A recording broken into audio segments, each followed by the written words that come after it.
السلام علیکم۔ آج کلاس نمبر 27 ہے۔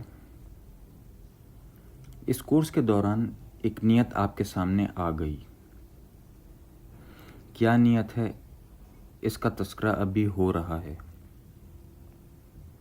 ہمارے سامنے تین اہم ایریاز ہیں۔ نمبر 1 دنیا کی زندگی ہے جس میں سے ہم گزر رہے ہیں۔ ہمیں اس میں بھی خوشحالی چاہیے، فقر، تنگ دستی، محتاجی سے حفاظت چاہیے اور اس قسم کے تمام مسائل سے بچے رہنا ہے، چاہے وہ 60 سال ہو، 70 سال ہو، 80 سال ہو۔ یہ ایک ٹائم ہے۔ دوسرا ایریا ہے قبر۔ قبر کی زندگی بھی ایک خاص زندگی ہے۔ وہاں ہم سب کو ایک خاص ٹائم گزارنا ہے۔ وہ 1000 سال کا بھی ہو سکتا ہے، 5000 سال کا بھی ہو سکتا ہے۔ بہرحال قیامت تک کا وہ ٹائم ہے۔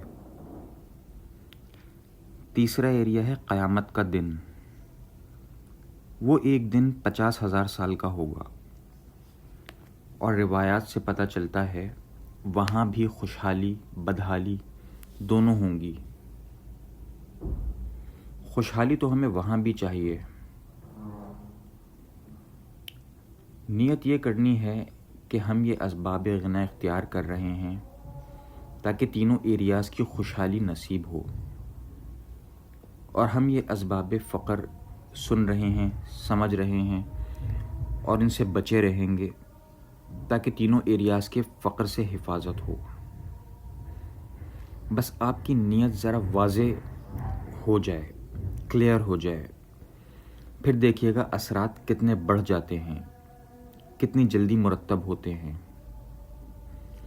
ویسے بھی وہ کیا خوشحالی جو مرنے پر باقی نہ رہے، وہ کون سی سکسیس جو موت پر ختم ہی ہو جائے، بلکہ موت کا دن تو اس دنیا کی زندگی کا سب سے عمدہ دن ہونا چاہیے۔ بس ہم اپنے دماغ کو ذرا بڑا کریں، فکر اور خیال میں تھوڑی کشادگی لائیں، وسعت پیدا کریں۔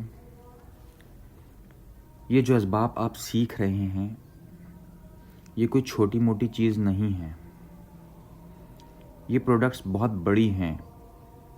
ان اسباب سے چھوٹی نیت مت کریں، نیت کو پھیلا کر آگے تک لے جائیں۔ اسی حساب سے آپ کے ساتھ معاملہ ہوگا۔ چھوٹی نیت نہیں کریں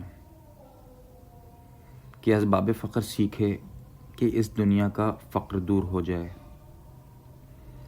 یا اسباب غنا کا پریکٹیکل کیا اور نیت کی کہ اس دنیا کا غنا خوشحالی نصیب ہو۔ یہ چھوٹی نیت ہے، یہ پرانی بات ہوتی تھی، اس لیے اسی نیت کو اللہ تعالیٰ نے خود پھیلا کر بتایا۔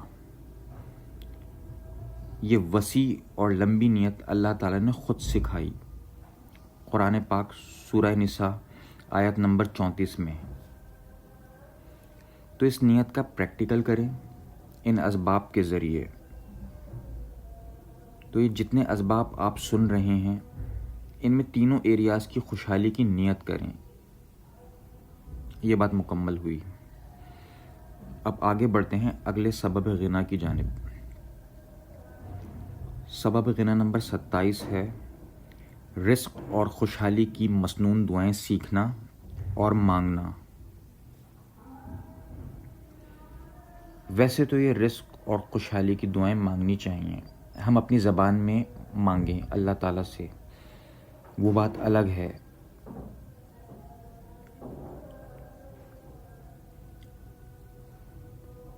ایک یہ ہے کہ ہم وہ الفاظ استعمال کریں رزق اور خوشحالی کو مانگنے کے لیے جو نبی صلی اللہ علیہ وسلم نے بتائے۔ وہ الفاظ مسنون دعا کہلاتی ہے، اور آپ حیران ہوں گے رزق کا، خوشحالی کا اور فقر سے بچنے کا اتنا اہم مسئلہ ہے جس کو نبی پاک صلی اللہ علیہ وسلم نے بہت زیادہ مانگا۔ یہ جو مسنون دعائیں ہیں ان کا الگ اثر ہے۔ ان الفاظ میں اگر آپ مانگیں گے تو وہ لازمی قبول ہوں گی۔ وہ کون سی دعا ہے وہ ہم نے سیکھنی ہے، خود سے بھی سیکھیں۔ رزق کی دعا نبی علیہ السلام نے 2 سجدوں کے بیچ میں بھی مانگی، تو علماء سے بھی مدد لے سکتے ہیں۔ جزاکم اللہ خیرہ۔